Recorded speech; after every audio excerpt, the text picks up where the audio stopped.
Ketika berita perusahaan rugi mau dipajaki 1% asli membuat otak Sontoloyo jadi mikir. Ada apa ini bernegara sampai perusahaan rugi dipajaki juga? Sudah harus bayar karyawan, bayar overhead, bisnis rugi, masih kena pentung pajak lagi. Sementara BUMN yang rugi itu sudah sering disuntik pakai duit pajak, duit APBN hasil keringat rakyat. Membuat banyak yang berpikir, kok lu nggak amanah sih kelola negaranya? Sudah memajak tinggi, duitnya nggak buat untung juga pemakaiannya. Asli loh, BUMN itu sudah regulator, operator, tersering monopoli lagi. Yang bayar produknya rakyat semua bayarnya tunai, lalu BUMN-nya rugi. Lah geblek pol, asli geblek. Sebenarnya apa sih yang terjadi? Kita melihat harusnya kita tarik mundur ke 5 tahun terakhir. Kebijakan kelolaan ekonomi negara, baik positif untung atau rugi, ukurannya bukan kebijakan kemarin atau bulan lalu, bahkan tahun lalu. Harus melihat mundur agak jauh, hingga 5 tahun. Kalau perusahaan UKM misalnya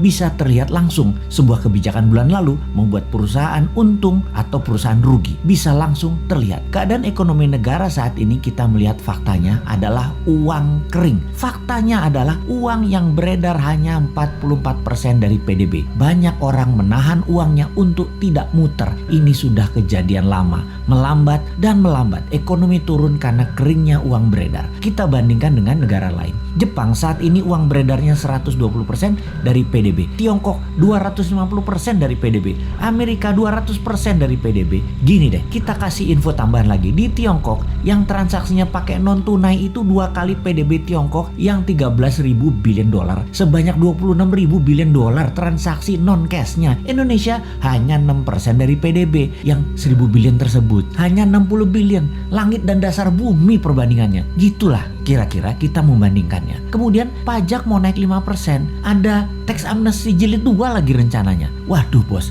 kalau ini kejadiannya dalam negeri dongengnya Hans Christian Andersen, kalau raja mulai menekan dengan menaikkan pajak, itu tanda-tanda loh ya. Itu cerita semuanya berakhir tragis bagi sang raja. Biasanya pangeran negara tetangga pasti ambil alih, dan untungnya biasanya nih ya, raja yang menaikkan pajak tadi punya putri cantik. Seperti sumber daya alam lah yang kita mau bandingkan dengan cerita Hans Christian Andersen. Jadi masih selamat-selamat dikit lah selama putrinya bisa terselamatkan. Mudah-mudahan cepat sadar bahwa yang bisa menolong sebenarnya banyak putra bangsa yang terbaik di Indonesia ini. Bukan hanya seorang wanita yang bisa. Sayangnya putra-putri terbaik tersebut mau membantu syaratnya semua menteri ekonomi terkait, yaitu sekitar 8 departemen, ganti semua dengan timnya dan minta kedaulatan penuh. Kan gak mungkin. Yo wis, kita hanya bisa mengingatkan, gak dipakai gak apa-apa. Toh jabatan ada batasannya juga, kepinteran ada batasannya juga. Tapi bener deh bos, kalau kebodohan mah gak ada batasnya. Kembali ke pajak. Ini yang buat nyesek kebijakan keuangannya dengan menaikkan pajak tinggi dan menekan. Kalian itu wahai pejabat tidak ikut membuat kaya rakyat, malah majekin. Kebijakan pejabat harusnya membuat makmur rakyat. Begini ilustrasinya. Kalau rakyat dapat 100, dipajaki 10, oke lah. Lalu sekarang dipajaki mau 12% atau 15%. Sementara pendapatan turun hanya jadi 80. Ya teriaklah rakyat. Bener deh.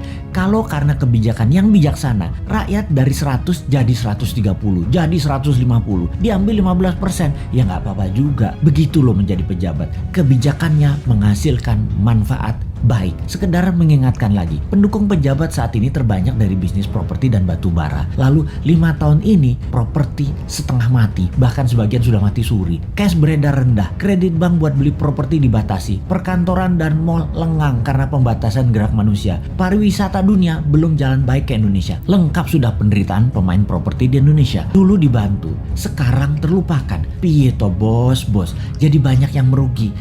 Kena pajak 1% lagi. Mampus dah. Wes 2024 gak usah dipilih semua calon-calon dari pejabat sekarang deh. Pasti sama lagi kebijakannya. Cari yang baru. Masa gak ada berlian di antara 270 juta penduduk Indonesia selain mereka sih?